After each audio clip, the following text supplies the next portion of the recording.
what is at the core of the brand, it is about the story. It is about the association which it creates with their customers over the period of time.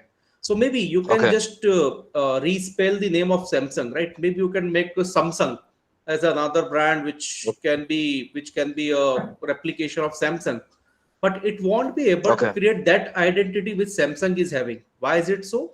Because Samsung is not something which is a physical entity. It is a Ah, okay. brand created over the period of time. It has a story about itself. It has taken a birth at its own, right?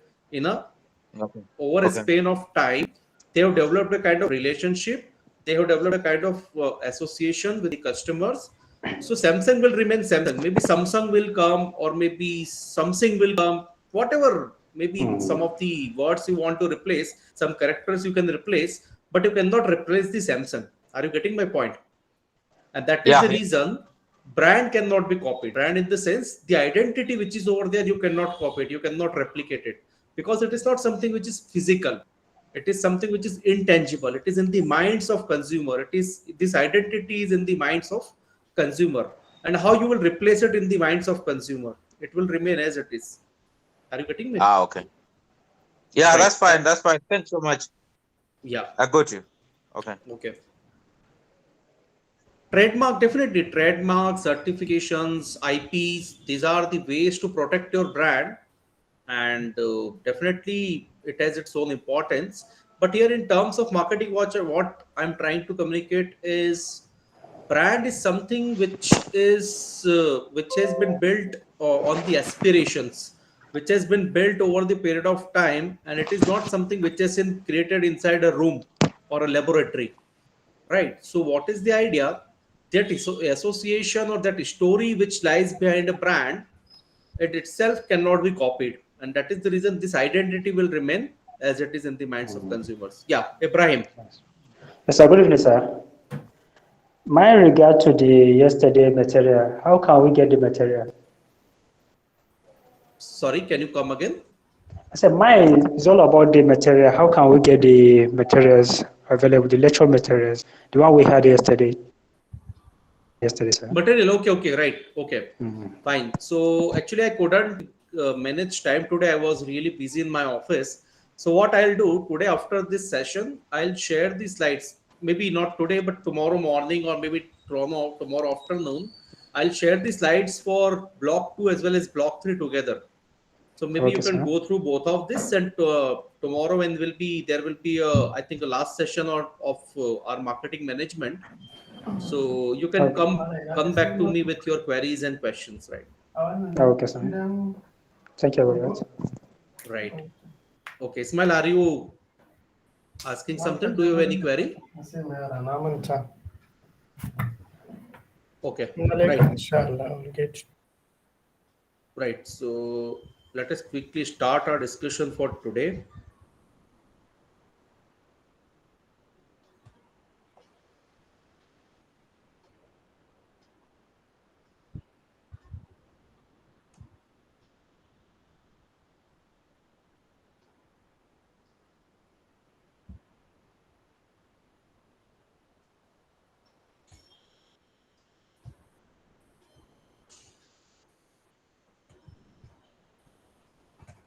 Okay. Is my screen visible to you? My slides are visible? Yes, sir. Okay, right. So today Yes, in yes. block 3, okay, thank you. Okay, so I would request all of you to please mute your mics. Some background noise is coming to me. Right, thank you. Okay, so today we are going to focus upon the third P, and which is about place. Place means the distribution channels. Before that, there is another important decision which is required to be made by the marketers, which is related to the packaging. And packaging plays a very prominent role in communicating, in securing your product. And there are many more functions which are associated with packaging. We'll talk about this. There can be different levels of packaging which are also possible. We'll talk about this in detail. Distribution channels are again makes much sense for a marketer in a course of distributing a product from a marketer to end consumer. So we'll talk about in detail about distribution channels, what can be the different types of distribution channels which can be over there. Then we'll move towards the fourth P, which is a promotion decision, right? So fourth P majorly going to in the fourth P, we are majorly going to talk about what are the different modes of promotion which are available to the marketer, and majorly the classical modes of promotion, majorly the traditional modes of promotion, because there will be a separate discussion on digital marketing which we will be doing tomorrow. So here we are going to cover most of the traditional modes of promotion which are over there. Then we'll talk about integrated marketing communication, and another important aspect related to competition in the business. And last will be the framework which will be talking about how you can deal with the competition and how you can deal with the factors which are going to impact your business, and those factors we are going to talk about in detail. So this is the agenda for today. So let us first start with the packaging function itself. So packaging, why packaging plays a very prominent role? Can anybody tell me why packaging is so important? Just a sec, I'm just hiding my slide for a time being. I'm getting some background noise. Someone's mic is on unmute.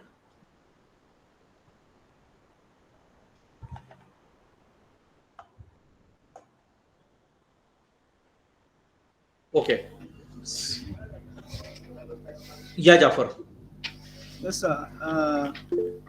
Packaging means as a stage after the production of the items or commodity. Packaging means all the activities put in place Mhm. to confront market. That's all the Okay. activities after production that a producer has to do to make his Okay. product accepted in the Okay. market. Okay. Right. Yeah, First, Samshuddin. Yeah, Zora, I'll come to you very quickly. Samshuddin, you raised your hand. No, it's okay, sir. It's okay. Oh, right. Okay, Zora, you are trying to say something? as we say, first impression is last impression. So packaging, the first impression we get. Okay, first impression we get through packaging. Very nice. Okay. So I think one common reason you all of you will accept, packaging brings a kind of identity to a product. Packaging gives a kind of identity to your product which is on offer, right? So something which you are on, which is on off, or which is on offer. So packaging itself is one of the important ways through which you can communicate. You can talk about your products, its features, its characteristics, what and how it is going to solve the customer's pain point, and that purpose is also being solved by packaging. Okay, so let me quickly going back to my slide and the things which I'm trying to discuss. So there are five major functions which packaging performs, starting from protection, and definitely that is the very first and very basic function which is performed by packaging, right? So it protects your actual product, it protects your physical good, and protection from environmental impacts, protection from adulteration, protection from like whenever your product is in transition, right? So through a logistics, when your product is reaching out to the end consumer, so the protection is the very first function which is performed by packaging, right? Second, it preserves it. Preserves means like there is a slight difference between protection and perseverance, right? A protection gives a physical protection, but the perseverance can be something which is related to giving a life to a product, right? So we consume different types of food products, right?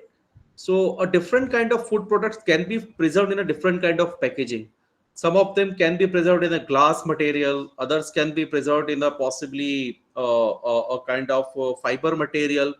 Other kind of products, a certain kind of products requires just if it is a dry product, you can simply keep it in a cardboard box, right? So perseverance is the another function which is performed by the packaging.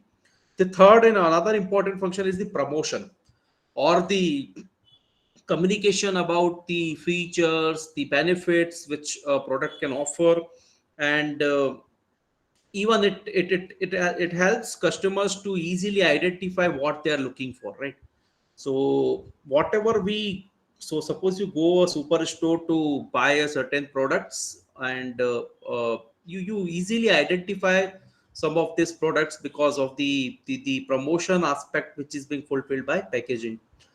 Fourth is information. So all those important information may be related to usage of products, do's and don'ts, ingredients in case of any food product or in case of any FMCG product, all sort of information which is required to educate consumers. So information here means education.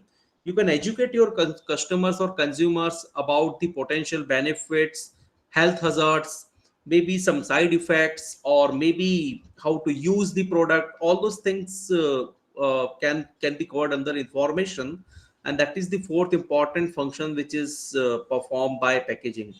Last but not least important is the contain in the sense, packaging itself is a, it serves as a container, right? I was discussing about glass container, I was discussing about plastic container, which can be fiber container, some cardboard containers, maybe a kind of a wooden container, right? So it depends upon what kind of product which is on offer, and accordingly that type of packaging material can be used that can contain the product.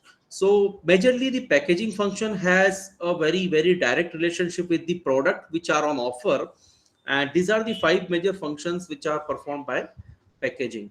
Now there can be three major levels of packaging that can also be there, right? So there is a very simple example which is also depicting in this figure which is over there. So if we talk about primary packaging, so it is one of those packaging in which contains the product, right? So here there is an example of toothpaste. So the toothpaste, the paste which comes in a packaging which contains the paste, so that packaging is a primary packaging. Then there can be a secondary packaging, which is a kind of a box in which the toothpaste come. It can be a kind of a cardboard box, usually the cardboard box in which the toothpaste come, or maybe secondary packaging. If we are referring to any other product, maybe it's a jewelry product, right? So accordingly, the secondary packaging is going to vary, right? But both the types of packaging perform certain functions. Primary packaging holds the product, it performs the function of containing the product. Primary packaging performs the function of protecting the product, right, from the external damages. Secondary packaging provides another layer. It actually comes up with the another layer where you can actually perform different functions. One is about that information, second is about communication, that is being done by secondary packaging, right? So whatever functions, five functions where we are discussing here, so those functions can be divided in this three levels of packaging which can be over there. And the last and the third packaging can be a transportation packaging, that can be a jumbo package which is over there. That can be a kind of a big container that can be over there, which will be containing many or multiple units of product in it, in itself, right? And that is usually being used for the transportation purpose and for the logistics purpose, right? So that these are the three levels of packaging which are possible, and it depends upon the nature of a product, how that product can solve the utility, and third is how people can use it, usage, the kind of usage which is required for that product. That has a very direct relationship with the levels of packaging which are used by the marketers. Now the packaging also fulfills some of the important objectives which are over there, right? And packaging is not just a packaging, but it is being said in the language of marketing. Packaging is not just a packaging, but it is actually a live demonstration of your product. Packaging is a self-communicating tool, right? So maybe if you're not putting lots of efforts on your advertising, if you're not putting lots of efforts on the other modes of promotion, but your packaging is self-explanatory, your packaging itself communicates much about the product quality, the kind of product which you offer. So definitely that is a self-communicating tool which is available for you, right? And that is the reason. So these are the 5 objectives which are fulfilled by packaging. Physical protection, we already talked about this in detail when we were talking about the functions. So it physically protects the product from adulteration or maybe from any kind of theft, as well as any kind of external damage to the product, right? It also serves the purpose of marketing. Packaging and marketing runs hand in hand, right? So whatever awareness which you are trying to create about your products, which are on offer, so packaging serves that purpose. Even if you go to any supermarket or maybe if you go to any retail shop, so packaging is one of those things through which you identify the product. So maybe you don't require to pay much attention, and the kind of color, the kind of we can say labeling which happens on packaging, all this actually helps you to clearly identify and create awareness about the product. It also conveys a message, right? So what type of message it conveys? First and foremost important is what utility this particular product can solve, right? Second, what expectations you can have, right? So some of the food products have a very clear message which has been printed over there. There is a sweet a product has some sugar which is added on into it. So if I take the example of maybe any chocolate, so the what kind of taste of chocolate which you can expect, that message is being conveyed by the packaging, right? So that is the another objective which is fulfilled by packaging. It conveys a very clear message why this product is stand for and why should you buy this product. Definitely it enhances the brand image as well. So and whenever we talk about branding, so packaging solves a very packaging plays a very prominent role. Brands, as we were talking about, brands have been created over the period of time, and packaging is one of those things which actually creates the brand, right? And that is the reason when we tend to buy anything, either you're buying something online or offline, maybe it can be FMCG product or electronic goods, or maybe it can be any service as well, right? So it comes as a representation. It creates a kind of image in front of you, and you won't require spending much time in identifying the right product for you and selecting it for your buying purpose, right? Last but not least important, it enhances the profits and product identification, right? So ultimately packaging comes at a cost, and that is for sure, right? So what type of packaging you are using for your product, uh, what kind of material you are using, and how much efforts you are putting on its design, its color, its appeal. So all these things going to add some additional cost for you, but it will also bring additional profit for your business, right? And that is the reason in many cases it happens like we tend to ignore those products which has a very not so appealing packaging which is over there. And on the other hand, we quickly buy those products which is a very strong or appealing packaging which is over there, right? And let me quote let me quote one such example which can be over there. So usually what happens, so all these FMCG companies, and particularly if I talk about this detergent manufacturing companies, soap manufacturing companies, so they have their own private label brands as well. In a sense, the same companies who manufactures detergent for possibly Hindustan Unilever, the same company which manufactures the detergents for P&G, so they also manufactures the products for a white label brand. And what are this white label brand? It doesn't carry any branded image with it. It is not being branded as much as the if I talk about the P&G or Unilever's branding which happens. So they don't focus much on that, right? But still those products are available in the market and people buy it, right? So what is the idea here? What usually happens, people are ready to pay extra price because of the packaging. So suppose if I'll keep a soap which is not coming in a good attractive packaging, and on the other hand I'm keeping a soap which is coming with the right labeling, with right with which is specifying the features of the product, which is specifying the kind of fragrance which is coming in that soap, so definitely people will select that one and are ready to pay maybe certain maybe some bucks extra bucks, because the packaging is attractive. and that is the reason it also it also helps in getting more profits from the products which are on sale. Product identification we have already talked about. You can easily identify what is something which you are looking for, and that objective is fulfilled by packaging, right? So these are some of the objectives which are broadly fulfilled by packaging, and these objectives are not the small objectives. It makes a very important part of your overall marketing strategy. So when we say we are creating a very strong or appealing marketing strategy, so packaging is one of those things which plays a very prominent role. Now, I'm showing you one or two such examples which will help you to understand what important role packaging can play for your product. So these two images which you are seeing on your screen, so it is a jewelry packaging which is over there, right? And it's a very known appealing brand. It's a very popular brand which is known as Jiva, and Jiva is known for all those accessories which are being gifted by people to their close and near and dear ones on different occasions, right?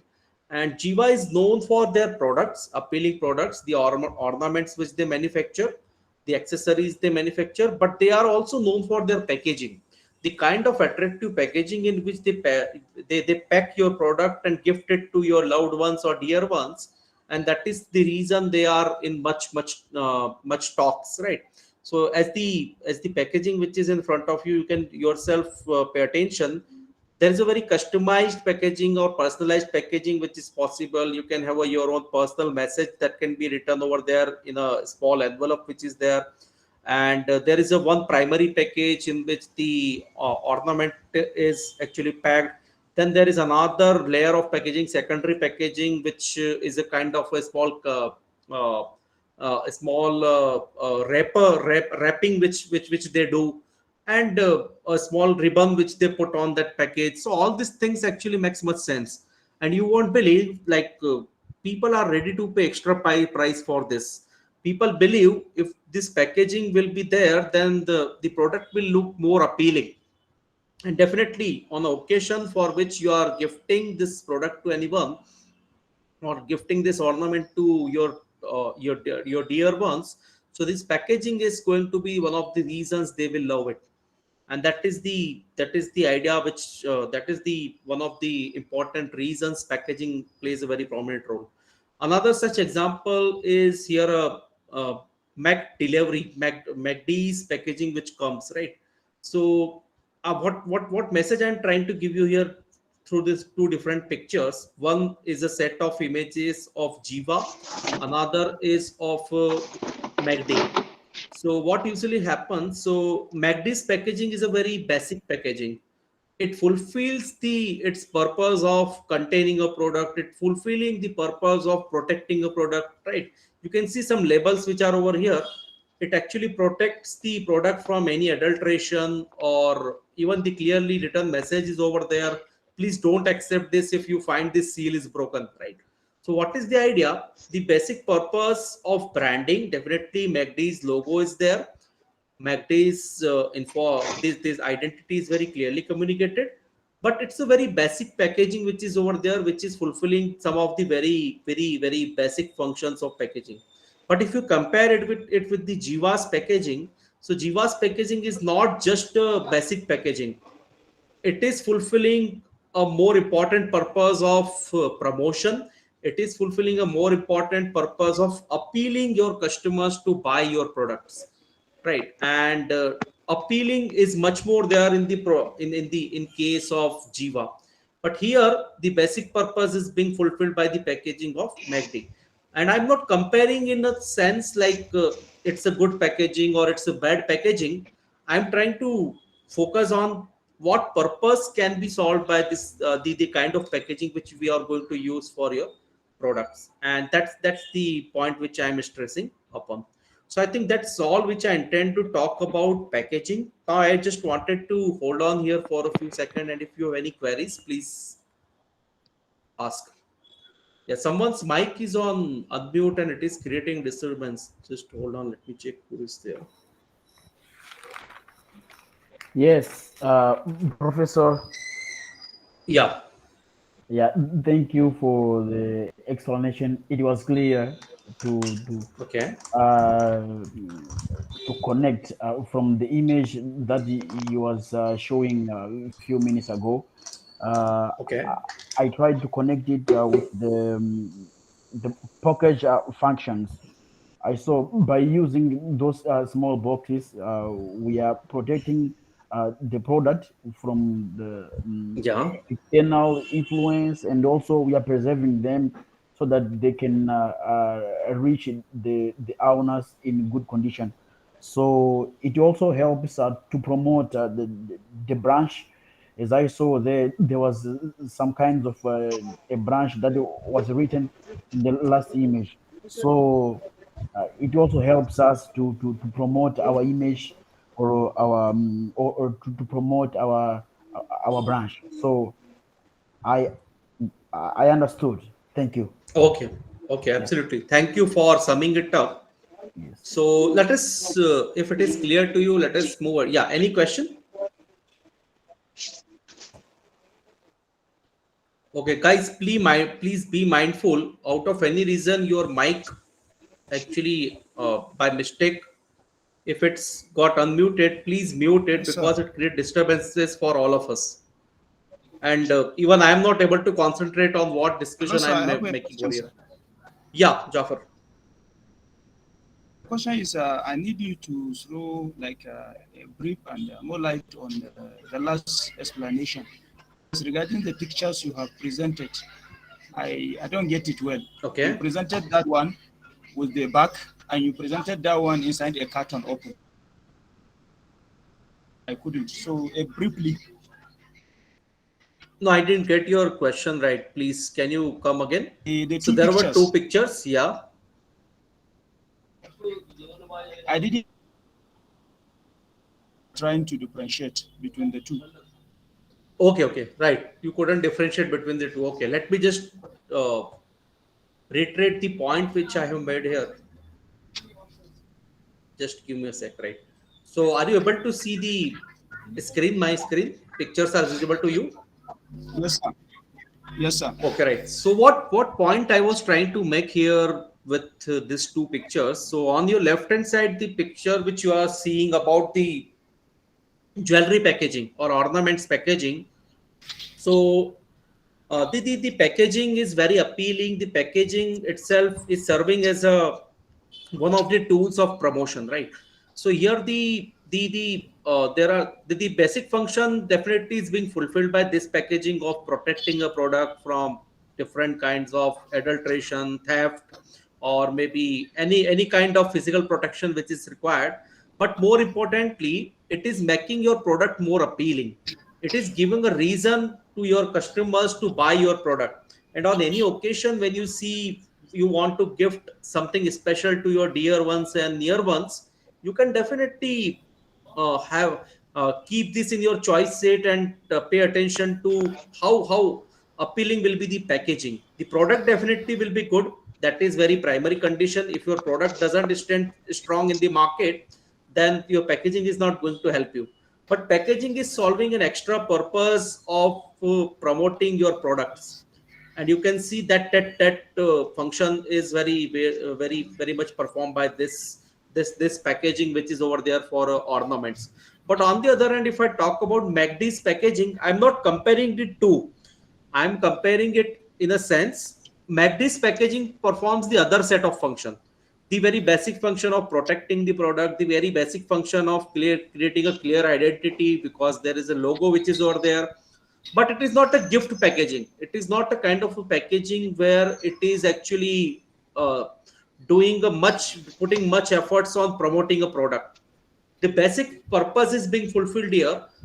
Definitely some sort of promotion is happening because the logo is of MACD is here. But the more importance this packaging plays to protect the product and preserve the product. And here the packaging which is on the left hand side is fulfilling all other five functions which are over there. Are you getting my point? Yes, sir. I'm getting you. Right. Thank you, sir. Right. Okay.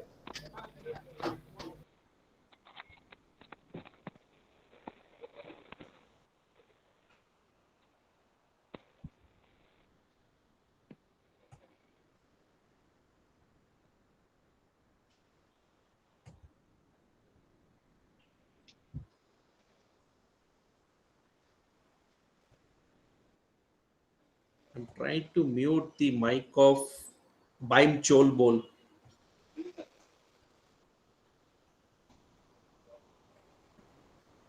Because it is creating disturbance.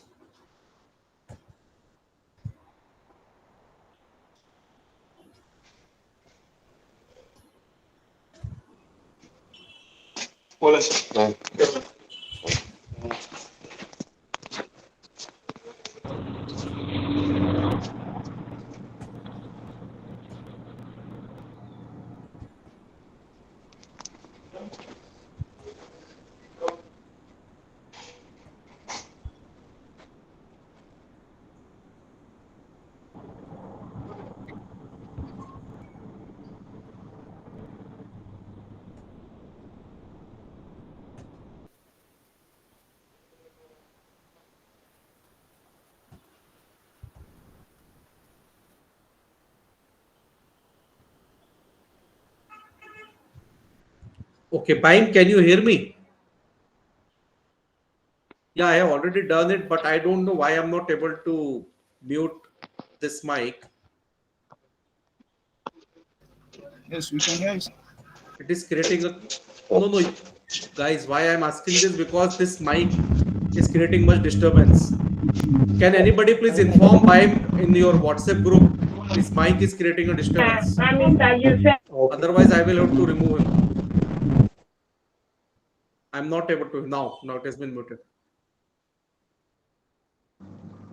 Right now it has been muted. Thank you.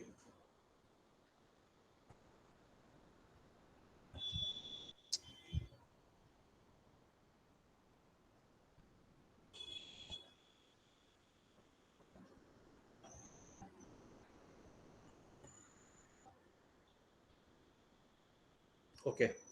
Is my screen visible to you? Yes, sir. Right. Okay, guys. So now let us move towards the another important P, which is a place, and which is more importantly deals with the distribution decision of marketing, right? So why distribution plays a very prominent role? Because if at all you are offering a very great product, you put lots of efforts on its promotion, possibly you put lots of efforts in on its in making it as convenient for customers to use it, but they can only use the product if it is available to them at their convenience. So what is the important role of distribution? It makes your products available to the customers at their convenience. And when I talk about distribution, so as you can see, it's a omni-channel distribution which has been represented over here, right? What is omni-channel distribution? See, customers don't always want to buy products from superstore or maybe from shops or maybe from convenience store, right? Just hold on. Again, the mic is creating disturbance. Someone's mic is creating disturbance. Yeah, but I think it's better Please to mute remove all of him. us. Okay, To guys, remove him. please, it is really important for all of you. If out of any reason your mic gets unmuted, please mute it at your responsibility. Because every time if I'm going to hide this screen and spend time on this, then we'll lose our time for our discussion, right? So please take this seriously. Out of any reason, if you see it got unmuted, please mute it at your own. Right. Okay, so we're talking about distribution management, and what point I'm trying to make here, it's nowadays customers want a omni-channel distribution management. What is this omni-channel? They want a distribution, or they want to buy something not only through maybe a retail facility, but maybe through retail telemarketing as well. They want e-commerce. They want to buy something online. They may want to buy something through a direct marketing, which is maybe through directly from a manufacturer, or it can be through other modes of buying, right? What is the idea? It is not necessarily a physical presence of marketer is important at a convenience of customer, but more importantly is what modes of what different channels that can be preferred by customer, and that can be a combination of different or multiple channels, right? You can see over here. So it is not only one channel which is playing its important role, but it's a combination of different channels or integration of different channels which is playing its role, right? And they also need distribution with different kind of support activities. So there is a call center support which is available. Maybe there is a emailing support which is available. There is a payment interface which is over there. There's a 24/7 call center service or emailing service or chat service which is available. People can make a call, people can write an email. So what is the idea? I'm trying to integrate communication with distribution. Definitely communication is a separate aspect to talk about, but distribution also covers some scope of communication. In a sense, your distribution decision is very much depends upon how convenient it is for a customer to purchase your product as well as to use your product, and out of any reason if they find any difficulty, so that they should be able to reach out to you at their convenience. And all this decisions comes under the purview of distribution. Now distribution channels can be of two or three different types. So one can be of a very direct distribution channel where a manufacturer directly selling something from their factory or manufacturing unit to customers. Another important role can be played by the warehouse. That can be the another form of a kind of intermediary that can be over there. In a sense, a distributor is there who is actually keeping the stock of your product at their distribution unit, and then they are selling it to the wholesaler and to the retailers, right? So that is also a possible case. And then there is an end consumer or customer who is buying something from retail chain, right? So what is the idea? A distribution channel can be of a very direct in nature, where the customer is directly connected to the manufacturer or a marketer, and it can be of a very long in nature, or it can be of very I would like to say indirect in nature, where there are different intermediaries which are involved in the business. And definitely the kind of distribution channel you are going to pick for your product, so there are two or three major things on which it is going to be depend. One is the nature of your product, what kind of product which you offer, and accordingly you will be select a kind of distribution. It can be combination of two or three different distribution channels. It need not necessarily be to be a single channel, right? So suppose you offer a kind of I would like to say college bags, or maybe the office bags. So it is a kind of product that can be sold through e-commerce. It is a kind of product that can be sold through retail stores, through your distributors, through your retail network, right? So nature of product is of a kind that it can be sold through multiple distribution channels, and each of this channel is going to bring certain business to you, and that is the reason multiple channels are preferable here, right? Another possible case can be you are selling something directly from your online website, or maybe through your e-commerce portal to the customer, and there is no need of intermediary in your business, right?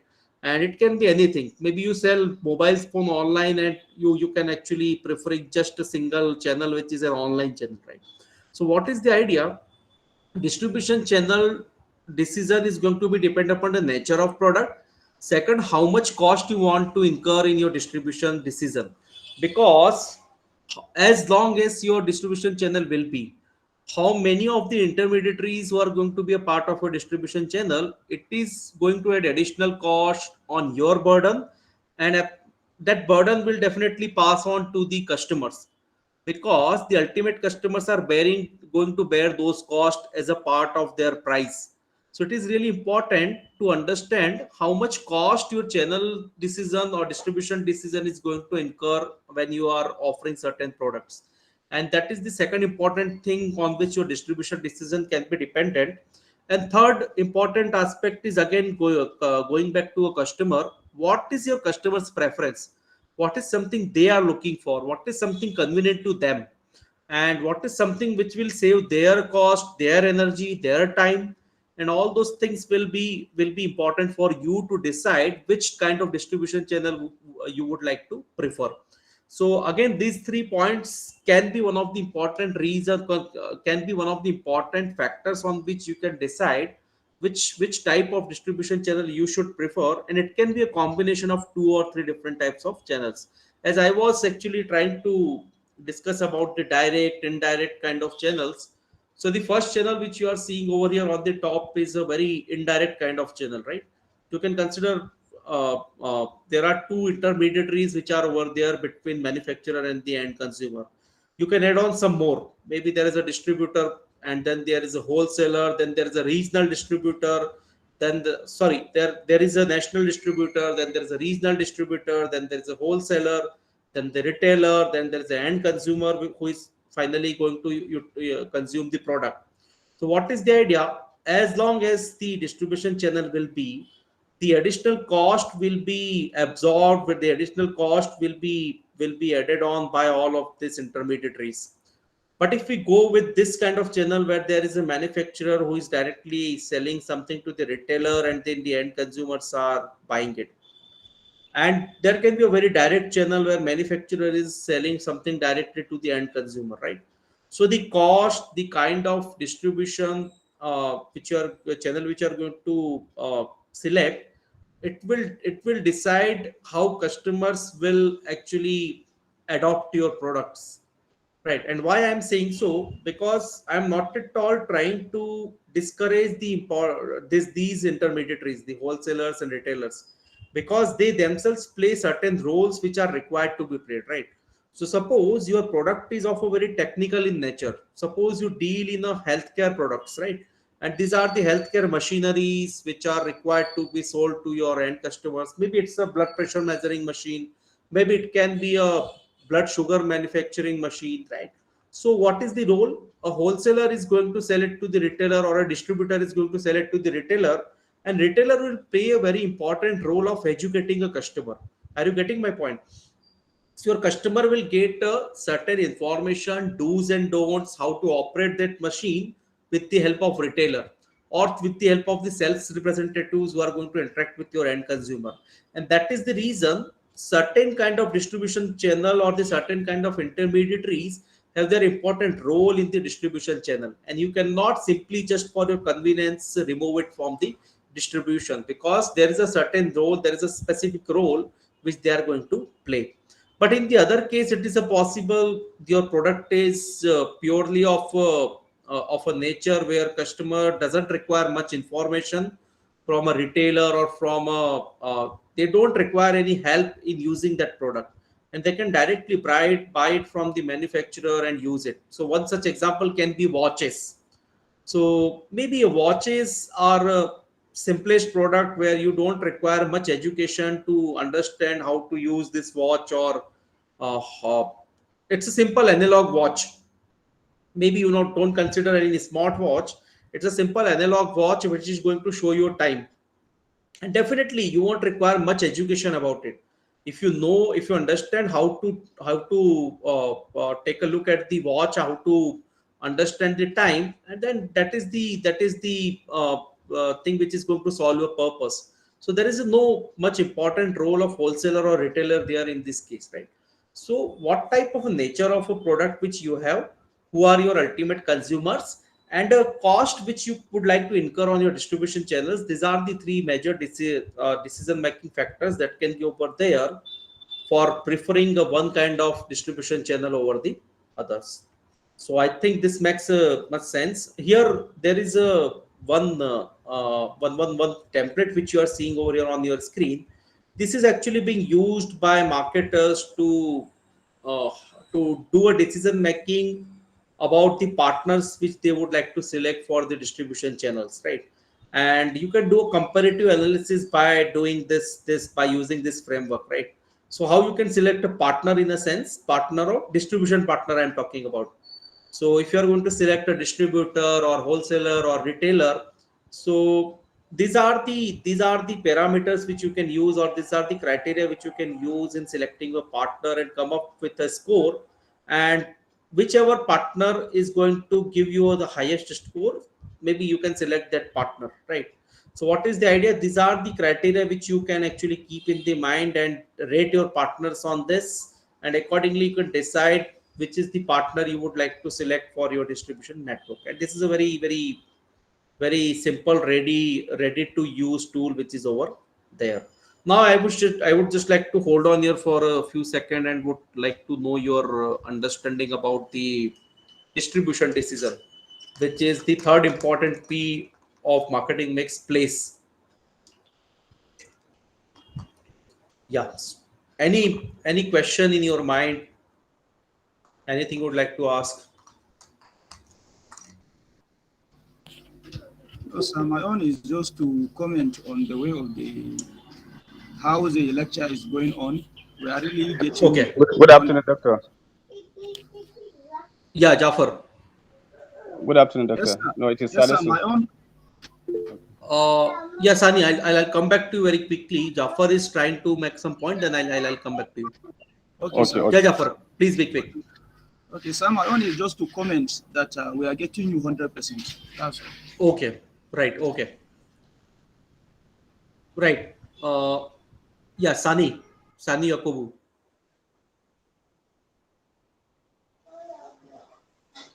Hello, sir. Salisu Shaibu online. Yeah, Sarishu. Yeah, please tell me.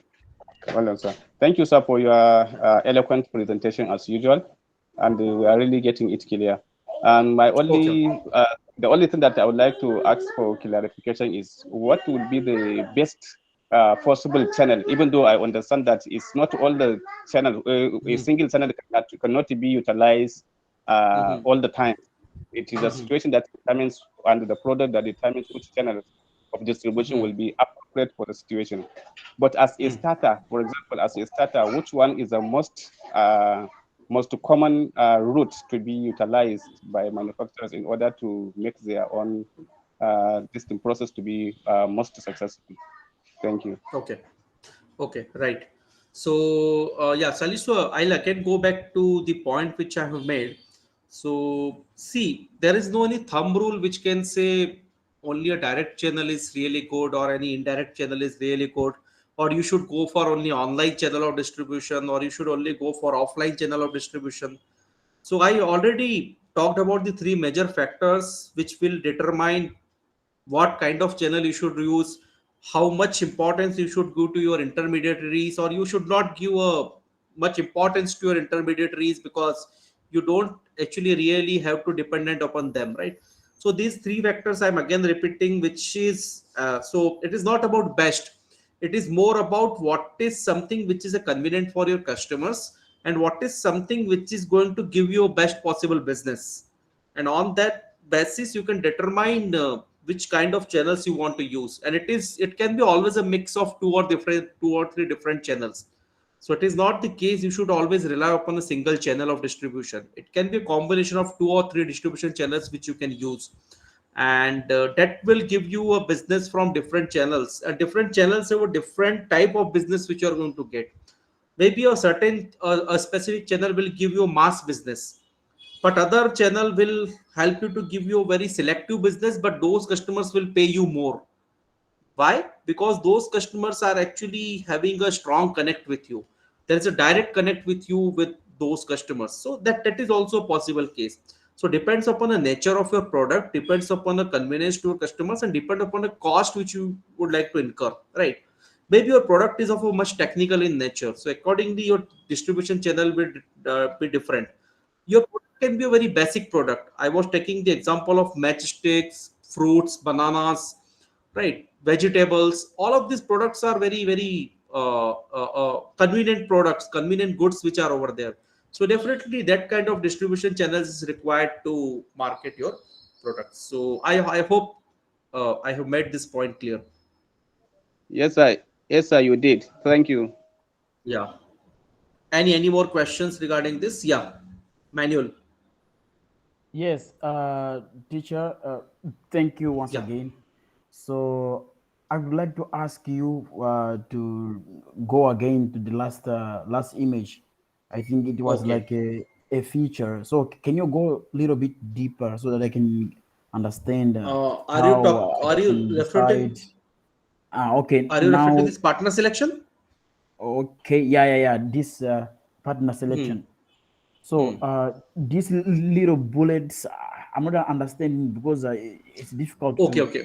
see Okay. clearly. Okay. So let me throw little light on this. So suppose there are 4 partners among which you have to select 1 or 2, right? And you can consider these are the wholesalers which are available for you, or you can consider these are the retailers which can be distributing your products to your end consumers. So what you can do, you can keep all these 4 partners in parallel, and you can do the rating over this criteria. So who is going to give you the best coverage of the target market, right? And you can see there is a score which has been allocated to all these 4 partners. Similar is the case with best satisfy the buying requirements of the target market. Here there is a convenience of customers. The target market means your customers, how their needs can be best satisfied by a particular partner, and these are been rated on this. Which one is the most profitable? Who is demanding the less share? Who is demanding the less? I would say the middleman share, which is over there, and which is the most profitable for you. Geographic alignment, their presence in that geographic location, in a sense, how much coverage your partner are going to give you, and that can come under the geographic alignment or coverage. Value added, or any kind of service which your partners can provide you, because see, distribution doesn't only means just simply selling the product, right? So suppose if you are selling the automobile product, it can be a car, it can be a bike, which will require after sale service, which will require a maintenance service as well, and some sort of value addition will be done by your partners. So who can be the best partner for you among all these 4? And based upon this rating, whosoever is having the highest total in terms of the overall criteria which they are meeting, you can select the partners, maybe 1 or 2 which are giving you the best possible benefits or return. And maybe if your focus is more on profitability, it is not always the case you should select the one who is having the highest score. You may go for a partner B, which is actually giving you a best geographic alignment, or maybe you can go for a partner B because they are also giving you a best coverage of the target market, right? So what is the idea? What is your focus? What is something you want to achieve? By keeping that thing in the mind, you can select the right partner by doing this analysis, this by doing this assessment. And this is actually comparison among 2 or 3 different partners. Please don't get me wrong. I'm not comparing retailer with wholesaler. I'm not comparing wholesaler with distributor. I'm here comparing maybe the 4 distributors among themselves. I'm comparing here maybe the 4 wholesalers among themselves, and who is the best partner, or who can be the best partner for you. And for that purpose, this analysis can be done. Yeah, C4, Calvin. Yeah, thank you. It's clear. Right, Manuel. Thank you. Yeah, Calvin, any question is there? You raised your hand. Yes, I've got actually 2 questions. Yeah, please give. The first one, it's on the last distribution channel from the manufacturer straight to the consumer. So my question is, if as much as I know that it might reduce and in terms of the pricing of the final product to Absolutely. the consumer And consumer, yes. Yeah, but wouldn't that as well affect convenience or the availability and of the final product to the consumer? The second question is, assuming that the manufacturer takes all those roles as a wholesaler and at the same time as a retailer, would the price differ if those 2 middle like channels are given to other players in the market? Those are my 2 questions. Right. Okay, I understood your question. So let me go with the first question first. So if I talk about a very direct channel, which is over there where the manufacturer is actually offering something to the end consumer directly, so definitely the profit and cost are going to vary. There will be a more profit which will be made by the manufacturer, and the cost will cut down for the end consumer because there are no intermediaries which are over there But if I talk about what kind of relationship they can share, is there any changes which is going to happen in case of convenience of the customers? So definitely convenience, it depends upon again, I'm going back to the point, what is the kind of a product which you are offering, the nature of a product.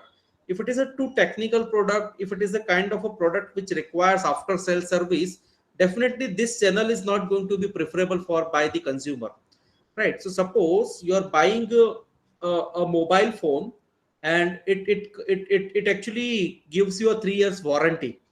Right. Now you directly bought it from the manufacturer, but there is no service facility which is available over here, right? You assume there is no service which is provided by the manufacturer. Then it will be a challenge for you. Maybe if your mobile get any difficulty or problem after 1.5 years of usage, then whom you will reach out to, right? So maybe if there is a retailer which is over there, or maybe if there is a point of contact which is over there for you, you can reach out to them, and this will be a convenience for you. But on the contrary, you are not buying a mobile phone, you are buying a pair of shoes, right? And a pair of shoes has nothing which makes much sense in terms of warranty. Maybe just a usage warranty or a manufacturing defect warranty they are giving you if it's a branded shoes. So they may be giving a manufacturing defect warranty of maybe a year or two, but it really doesn't make much, but it is not going to make much difference for an end consumer in terms of convenience, because it is just a pair of shoes. They have to buy it once, they have to use it for a particular duration when they are going to use it, and it really doesn't matter for them are the manufacturer providing the after sale service or not, or hardly there is any after sale service which is required in case of buying a shoes, right? So in that case, it makes much sense for a customer to buy directly from the manufacturer and save the cost, and manufacturer will also earn more profit.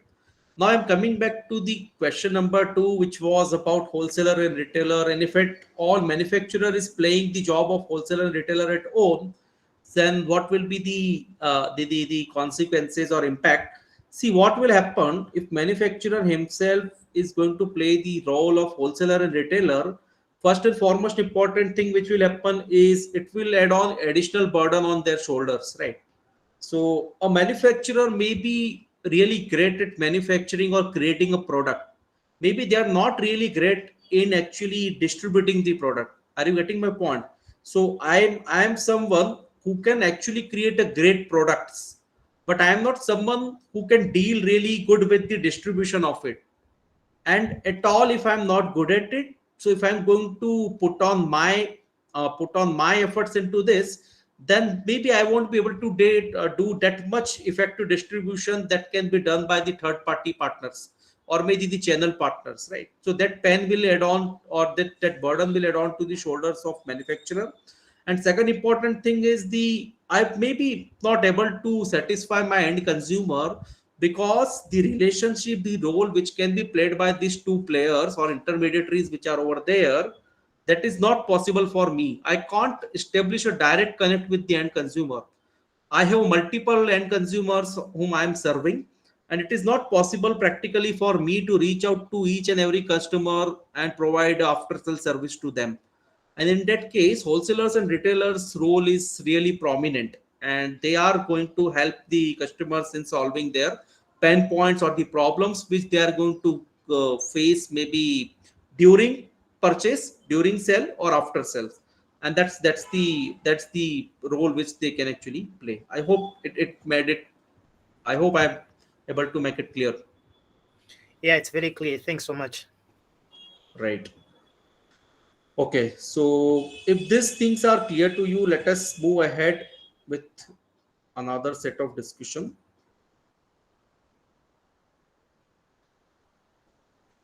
Right. So now I'm moving towards the promotion decision, which is our fourth P, right?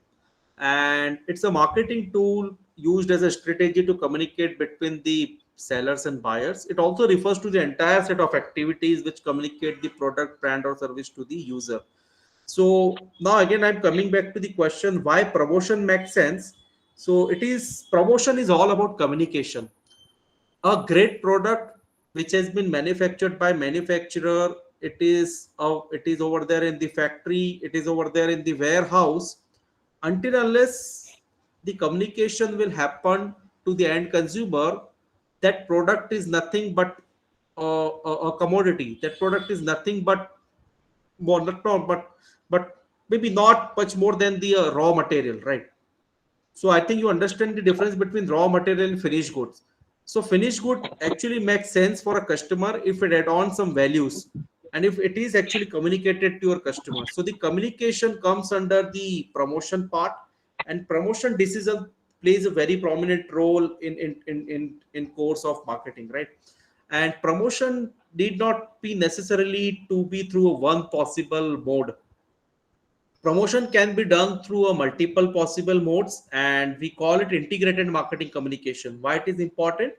Because as I was mentioning, in case of distribution, similar is the case with communication. A customer want to hear from you through multiple channels, not through a single channel, right? And that is the reason it is really important for a marketer to have a omni-channel presence in terms of communication, right?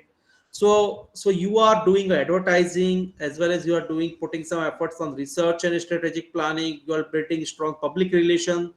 Even you have a strong social media presence. Trade shows you organize. You do direct marketing. You do put efforts on sales promotion. You organize some special media events. There is a web development and website which is over there for you. So what is integrated here means a combination of traditional as well as digital channels. And integrated marketing communication solves the major pain points of yours as well as your customers. And it makes much more sense in today's age. Why is it so? Because customer may not be convenient to hear you from a single mode of communication, but it will be through a multiple modes of communication. And it can be a combination of traditional as well as digital, both. And I'm not putting much stress on the marketing mix, marketing communication mix here, because we already discussed this at the day one itself, right? We have tried to understand clear difference among the advertising, sales promotion, personal selling, direct marketing, and the what was the last one? Anybody remembers?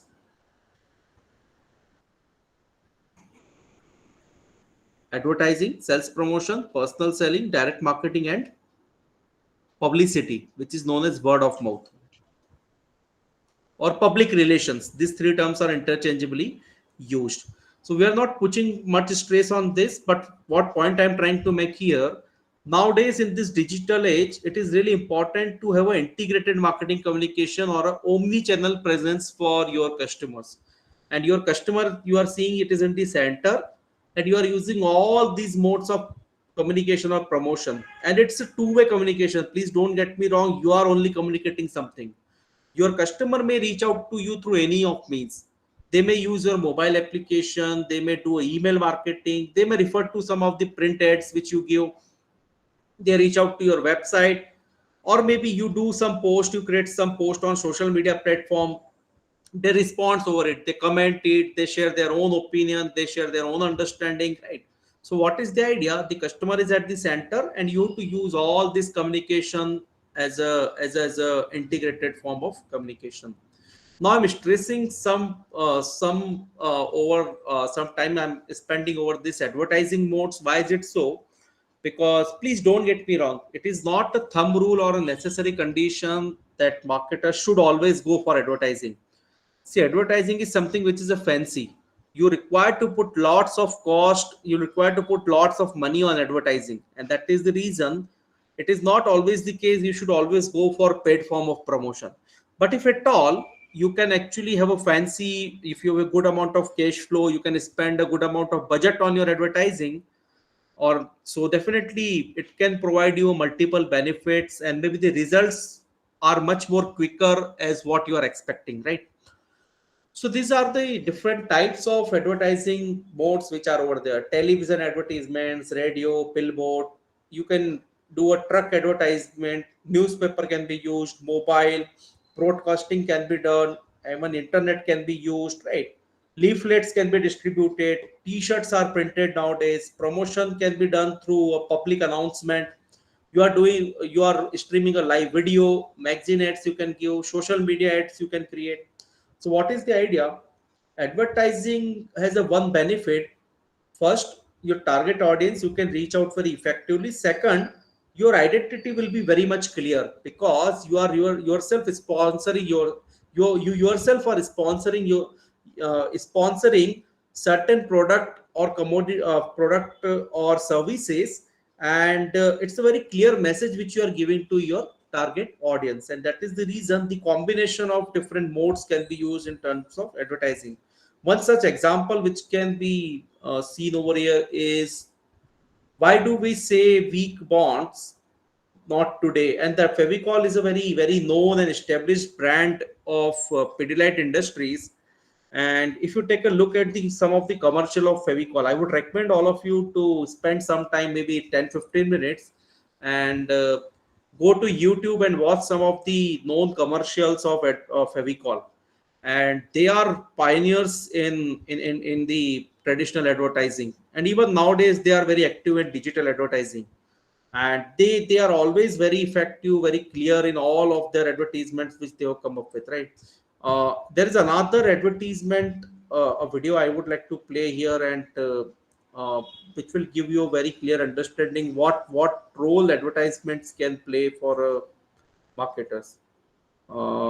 Let me play this video on the YouTube. I think there is some connectivity issue with this video. Just allow me a few seconds.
Okay, are you able to see my screen? Now I'm just opening up that video. Not yet. Oh, now it's okay. Is it coming? Yes. It's coming. Okay. Okay, let me play it. If you don't get a sound, please let me know. I'm just putting it on Okay, the it's full coming. screen. Okay, right. So there is not much to hear about. Just pay attention to the ad.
Okay.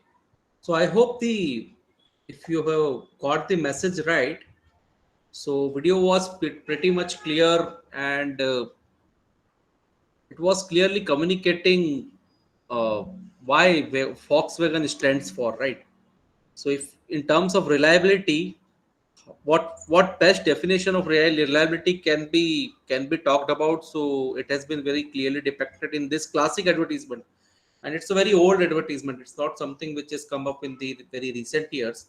If I'm not wrong, somewhere I think somewhere around 1990s or 1995s they have come up with this commercial, and it was very clearly communicating a message why this brand stands for and what is something which you can expect from them. And that is the one quality which will always remain when you are actually doing the advertising. So advertising actually do its job of very clear communication, and even consistency can be maintained. If there is a series of commercials which you are launching, so the same consistency can be maintained, right? There is another form of promotion which is known as promotion. And why I'm spending some time on this, because that can be discussed in detail, because there are many possible ways through which you can do the sales promotion.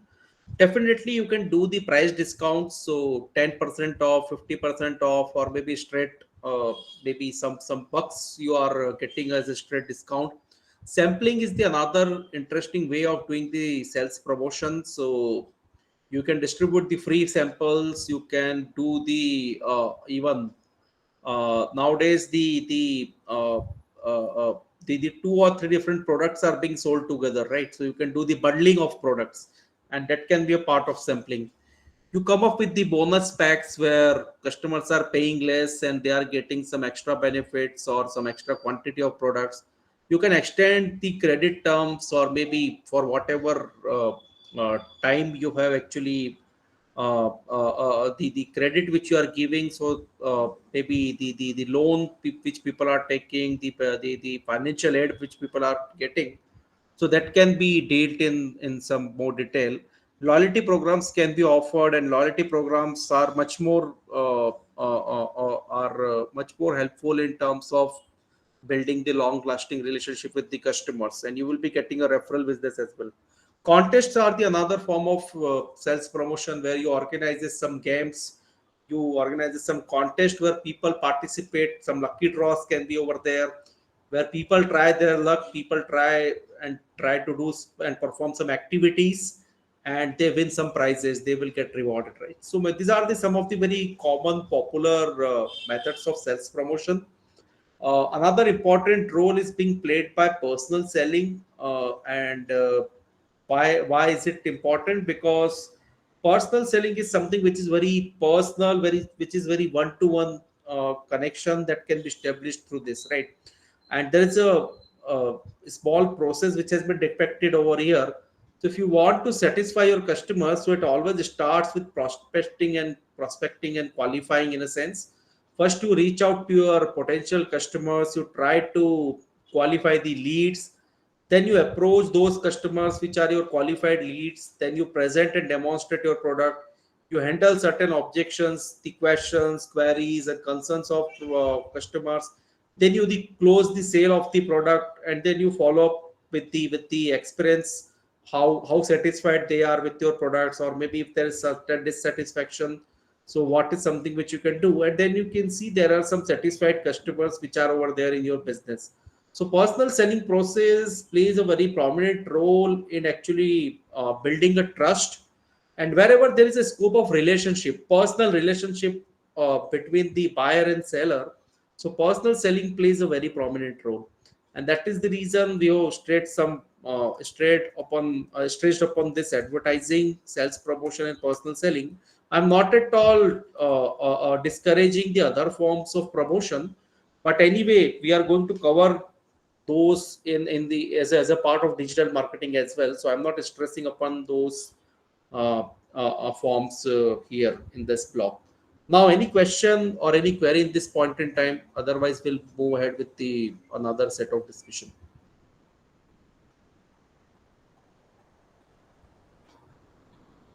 Okay, if it is clear, let me move ahead. Sorry. Okay. Now let us talk about. Yeah, you have any question? I lost connectivity when we were explaining Just allow about me. personal selling process. Personal selling process. Okay, okay. So let Yeah. me go back to that and stress upon a few points which we have discussed. Right.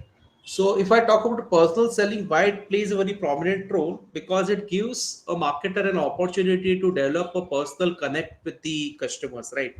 And all those places where there is a scope to sell something in person, where you can establish a direct connect. Direct in the sense there is a connect between sales representative and a customer, and you can educate your customers. You can talk about much about the benefits of your products which it can offer to your customers.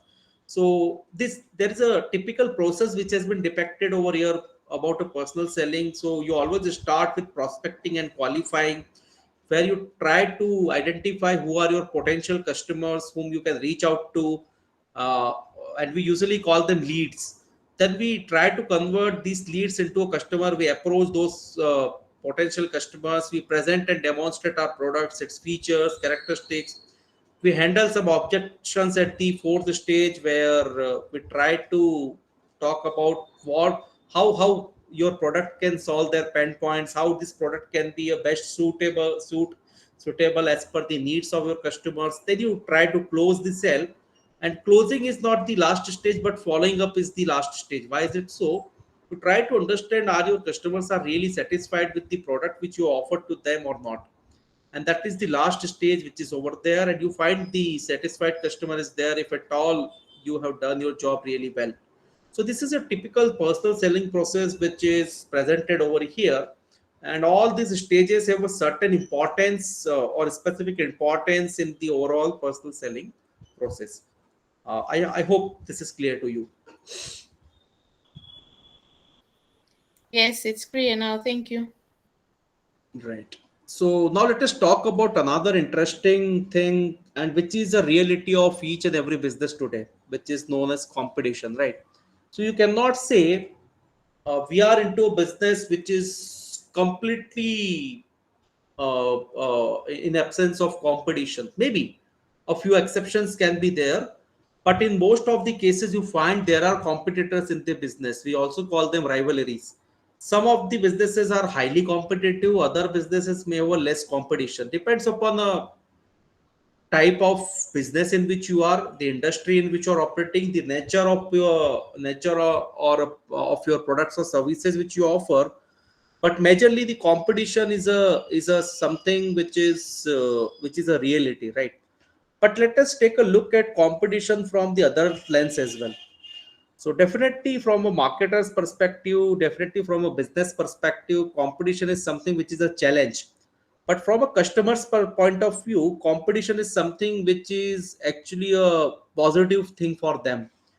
In any business where there will be more competitors, there will be more choices available to the customers, and they will be getting more choices to select and make a very wise decision about anything which they are buying. And that is the reason competition is a good thing for your customers. But for a marketers, there are certain challenges, there are certain threats which are posed by the competition. So now let us try to understand what can be the different types of competition which you can see in any business, right? So here you are seeing a continuum which is over there, and on the left hand side you are seeing there are the players who have a least competition which they face in their business, and they are known as the price setter. And on the right hand side, on the extreme end of this continuum, you are seeing there are players who are the price takers. In a sense, there is a most competition in those businesses, and they have to agree upon the price which is actually accepted by the market, which is accepted by all other players in the market, right? So let us spend some time on this each of these types of competition, right? Let us start with the monopoly. So what is monopoly? So in a monopoly, usually there is a single player in the market, and there are no competitors, and that particular player is in a very dominant position. They come up with a product which they only can offer. They set their own prices. They sell it at their own terms and conditions. And usually it happens in case of all those products and services where there is a single hold. Usually if something is in the hands of government, if something is in the hands of some strong players, or maybe one or two strong player in the market, where they can lead the market as they want, right? So I can quote some such examples here. So majorly the railways of different nations, the railways as a mode of transportations actually comes under the monopoly. Why is it so? Because largely the government operates the railways, and they are the one who have a complete hold on this business, and they actually run that as per their own way.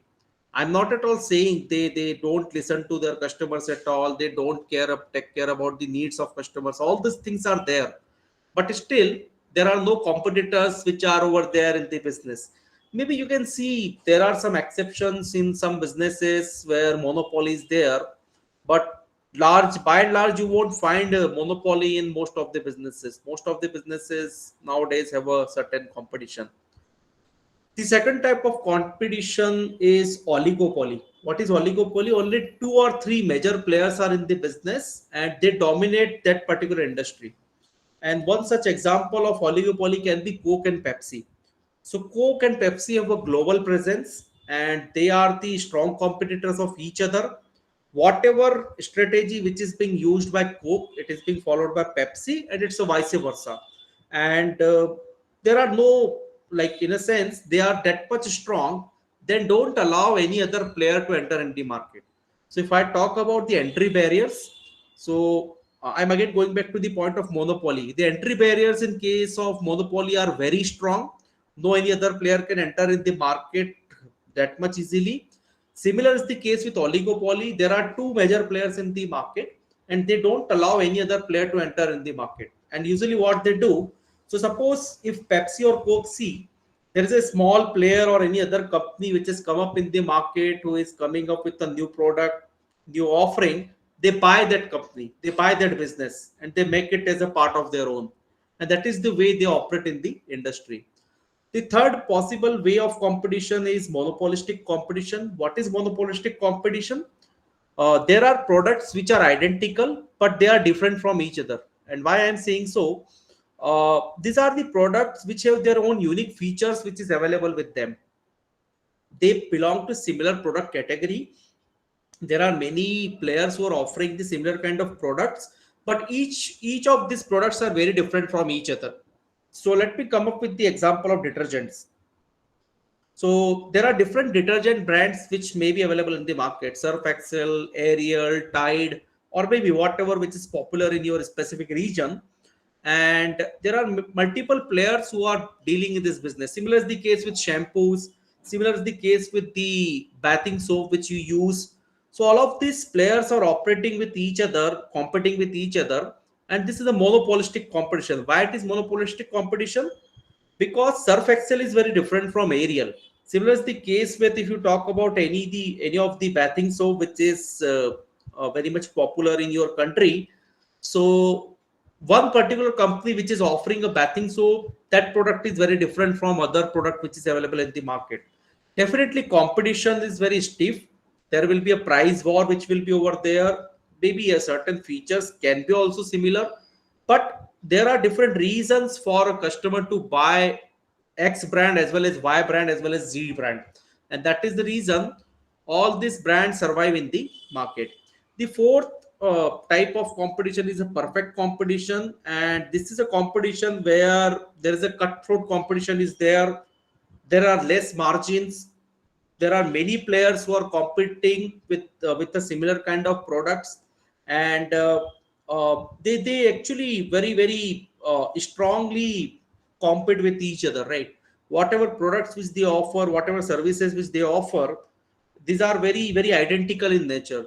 And let me quote one such example is of insurance industry. Insurance industry is a very highly competitive industry. The products, in a sense, the services which they offers are very similar to each other. They are completely identical. The benefits which customers receives are almost identical, and that is the reason price competition is very tough and the margin is also very less. And you may find perfect competition in some other industries as well, where there are many competitors who are competing very, very strongly with each other, and there are many players which are available in the market. So these are the four major types of competition. And again, on the left hand side of continuum, there is a most profit which these players can get, and on the right side of continuum, the profit will be less, and there will be a perfect competition which will be available in the market. Another thing which we have to discuss here is a framework propounded by Mike Porter, or we also call him Michael Porter. So what is the idea of Michael Porter? In any business, you will see there are five major types of competition which you will be seeing, right? So as you are in the center, you are seeing the particular industry in which you are operating. So there will be some rivalries which will be over there. So you will be finding there are some competitors which are available in your business, and they will be competing with you. But what is the idea of Mike Porter? You don't always get competition from the competitors who are directly competing with you in your business, right? So suppose you are in the camera business, or maybe in the camera business, if I talk about, so you don't only face competition with the camera companies, but you also face competition with the mobile phone manufacturing companies, right? So what is the idea? There will be industry rivalry which will be over there, and definitely there will be the competitors which will be available, but there are four other forces which will be applicable to your business, right? So let us start with the bargaining powers of supplier, and that will be the another form of competition. Why is it so? The raw materials which you get for your business, the equipment which you get from your suppliers, so there will be a bargaining power which will be available with them, and it depends upon the kind of business in which you are. Maybe in a business which you are operating, there are very less suppliers which are over there, so there will be more bargaining power which will be in their hand. And if in your business, if there are more and more suppliers are there, then definitely there will be a less bargaining power with them, and that is the another form of challenge or force which will impact your business. Let me quote one such example which is over there. So Gabriel is a manufacturer of shock absorbers, and Gabriel supplies the shock absorbers to any car manufacturing company you can name over here, and they are the independent suppliers of shock absorbers to all those car manufacturing companies.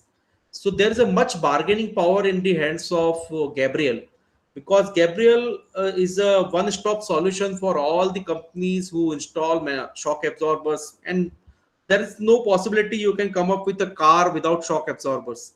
So there is no choice but to rely much upon the Gabriel. There can be a threat of substitutes. I was quoting the example of camera and mobile phone. So most of the competition which camera companies get is not only from other manufacturing companies, but also from the mobile manufacturing companies, because mobile phones are the substitutes of camera. Mobile cameras are the substitutes of the digital camera or the DSLR which people buys, and that is the threat of substitute. There is a certain bargaining power which lies in the hands of buyers as well. So suppose there is a very not much competition. Suppose there is a very stiff competition in the business, right? I'm taking again the example of insurance industry. There are 10 big players operating in the industry. They are competing strongly with each other. So it is in the hands of buyers how much bargaining they want to do with the companies. Threat of new entrants is the another kind of force which gets impacts the business of yours, and it happens in certain business. So they start their business, they survive in the market for maybe 5 or 7 years, but now they see there are new players which are coming to the market. They may offer a better product than you, they may offer a better price than you, they may offer a substitute, or maybe they may offer a products which may completely change the shape of the market. So that is the threat which will always be over there. So what is the crux of this discussion? Michael Porter thinks there are five major forces or five major factors which are going to impact your business. The first and foremost important is industry rivalry, the competition, direct competition which you see face from your competitor brands in the market. and another 4 are listed over here. So that is the idea which has been shared by Michael Porter. But to handle this situation, how you can actually deal with these 5 major forces, so there is a solution which has been propounded by Michael Porter himself, and we call it as a competitive strategies, right? So in if you try to understand this matrix, so what is the idea? On one axis you are saying there is a source of competitive advantage which is over there, and on the other axis there are markets where business actually competes. So under the source of competitive advantage, one is a cost. You can focus on a cost, or you can focus on differentiation. And the market where you compete can be a broad or it can be a narrow.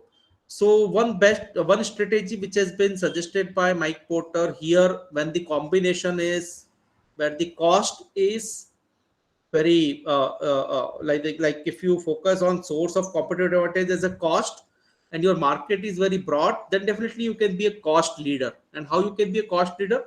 You offer a product at a cost where nobody else can compete. You have a very broad market presence, very big market share you have, and you offer a cost of a product which cannot be offered by anybody else in the market. Another combination can be you focus on differentiation, and your market is also very broad. So what you do, uh, you become a differentiation leader in a sense. Whatever differentiation you bring in the product, that is accepted by the whole market. The market follows you because there is a broad presence which is available in the market. You are very broadly, your market share is also very big, right?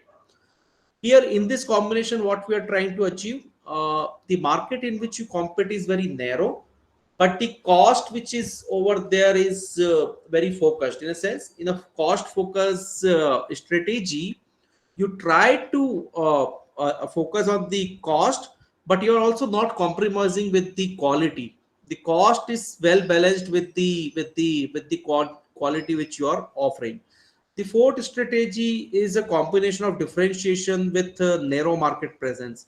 So here you are differentiation focused. Here, maybe you want to lose some profit. Maybe here you want to compromise some on some aspects of profit, but your focus is much on the differentiation. In a sense, you want to come up with a product which is very much different from all other competitors in the market. So these are some of the 4 strategies which have been propounded by Michael Porter.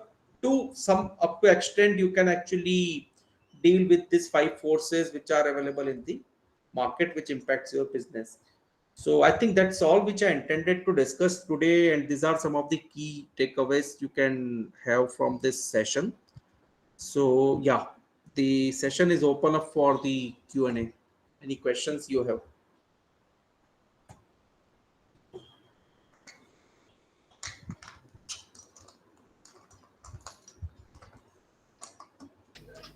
Okay, sir. Sir, we thank you for the presentation from A to Z. But Yeah. I want to request on behalf of the other candidate or student that the last takeaway page, you just show it and close it. May you allow it for us for 1 minute before we finish? That takeaway sheet, because like it has a summary of the total presentation there. Just for Okay, 2 okay, minutes. got it. Yes, sir. Got it. So let me open it once again. Anyway, see, what is the intention of keeping this?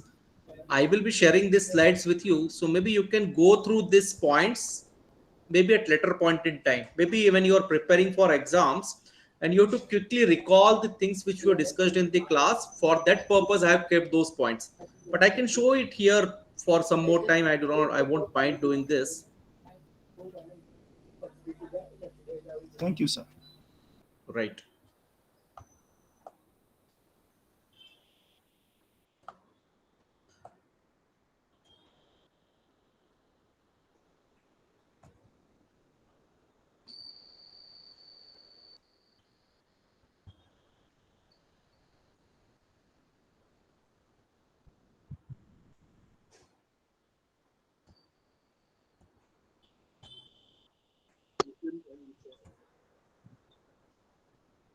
Okay, now you can have a look at the summary which is over there.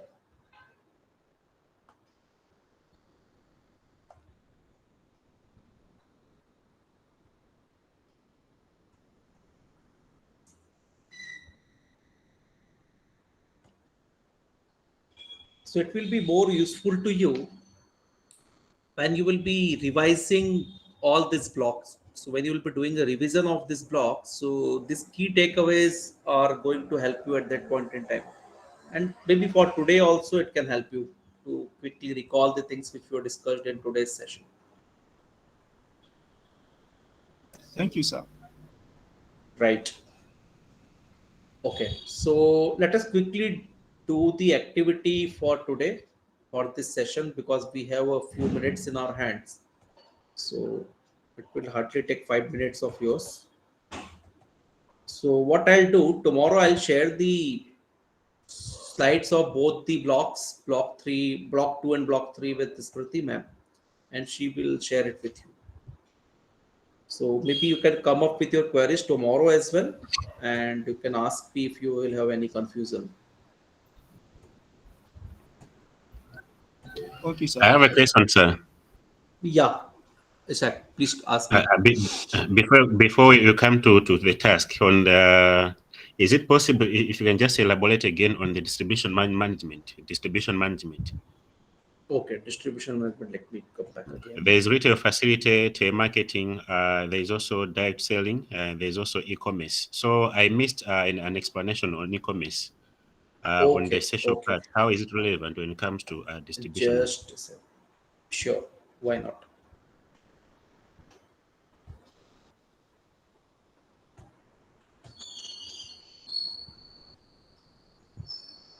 Okay, are you able to see my screen? I just opened it.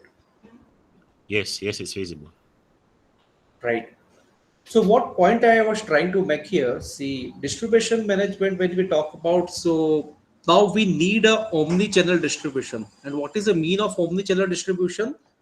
There are different possible means through which you can distribute your products or make it available to your customers at their convenience.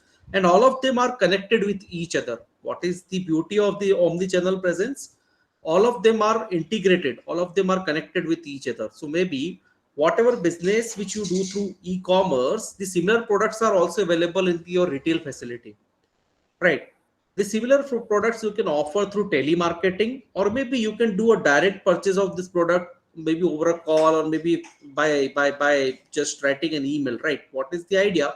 All of these channels are very much integrated and connected with each other.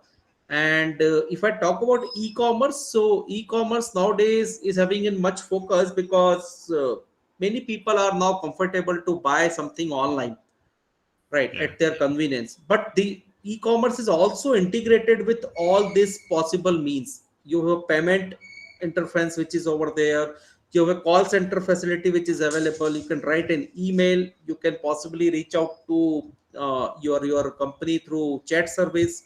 So what is the idea? All of these channels are very much connected with each other, and customers may want to buy from any of these channels. So the idea is, again, I'm going back to the point, the nature of your product, your convenience of your customer, how you would like to distribute, and that will be a call of a particular business.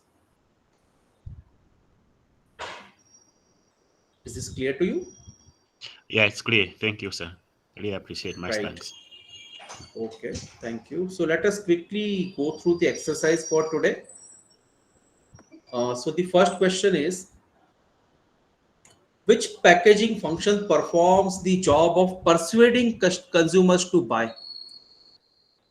So there were 5 major functions of packaging which we talked about. Out of that, which one persuades the customers or consumers to buy? Personal selling. Promotion. No, I'm talking about packaging function, please. Personal selling is a part of marketing communication mix elements. That's for physical It's protection. promotion. Sorry. Can you come again? Contain, protect, contain, promote, info, preserve. Okay. So what I'm trying to say here, which packaging function performs the job of persuading consumers to buy? See, content usually contains the product in itself. That is the one. Preserve. I think it's C.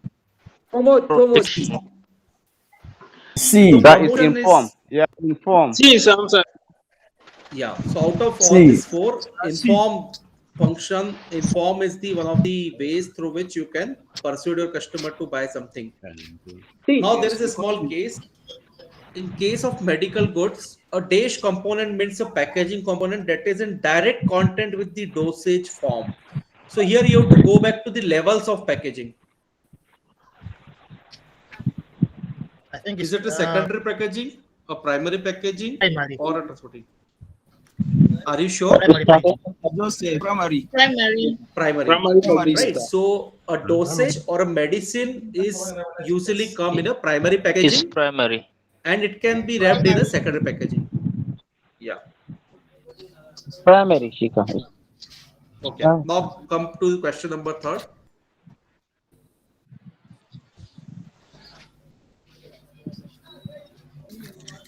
Okay. Anyway, the answer is in front of you. Sure. Absolutely, yes. Yes, Promotion, sir. So, by mistake, I pressed the button. Right. Marketing So, communication. Okay. what Integrated. is the correct answer? Integrated. Marketing technology. Marketing technology. Okay. So you have to be sure about it's integrated marketing communication, not technology, not channels. Integrated And also, Yes. be mindful. Yes. Yes, B. Be mindful. Sometimes what happens in examination, a question may come: what is the full form of IMC? Is it integrated marketing communication? Is it integrated marketing channels? Or is it integrated marketing? Maybe you can use any word you can use for C. But you have to be so sure it is integrated marketing communication in which we use the IMC. Now the next question is, Yeah, Chief.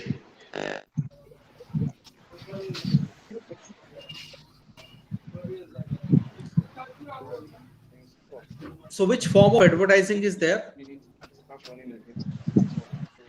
Billboards. Billboard. The D. D.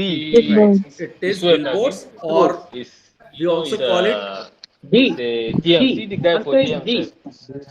Billboards. They are doing in DMs. So DMs have so many logic in there. So as they are maybe they are in the what are they? Their process of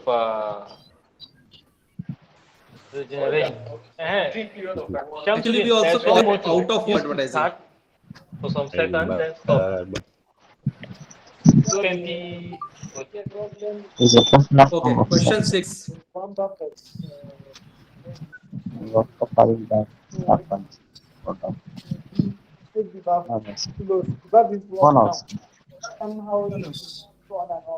Okay, we have talked about different modes of sales promotion. What is the one we are talking about here? Bonus or reward.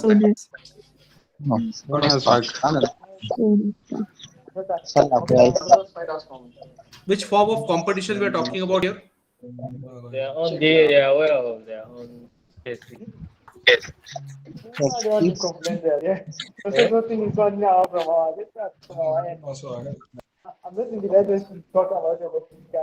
Someone is talking on, I think, on other call.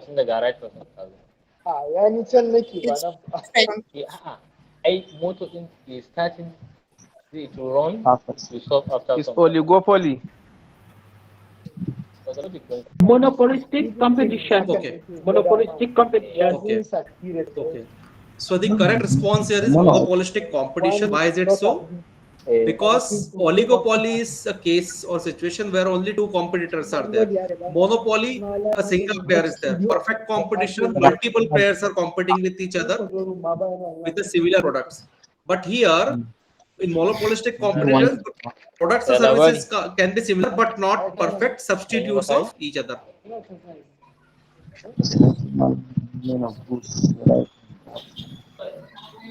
Distribution channel. Distribution channel or distribution Or distribution management. Management. Competition. Yeah, competition, sir. Last but not least.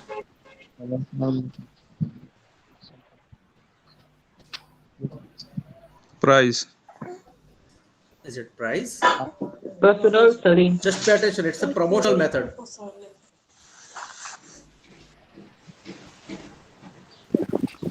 This one is personal selling, sir.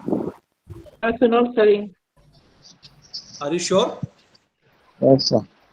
Yeah, actually it's a personal selling, because there is a salesperson which is involved. It's a one-to-one communication which is happening. So I think that's all for today. Personal skills. Thank you, sir. Okay, Thank you, guys. So that's all for today. So we will meet But tomorrow can you at the also share, same time. can you also share the document on that social platform, on the WhatsApp? Sorry? Is it possible to share the PowerPoint like you did with the previous one? Yeah. So yes, tomorrow what you are saying that yeah, I understood. by tomorrow. By tomorrow Yeah, morning that now. or afternoon, I'll share it with Smriti ma'am, and she will share it with you, right? So tomorrow I'll share with her. All right. Okay, Thank guys. you, sir. See you tomorrow Thank you. at the same time. Thank you. Family, sir. All right. Thank you, doctors. Thank you. Thank Thank you. It's been a wonderful. Take care. It's been a nice day. Bye bye. Thank you, Yeah, sir. thank you. Bye. Thank you for the wonderful lecture. Thank you.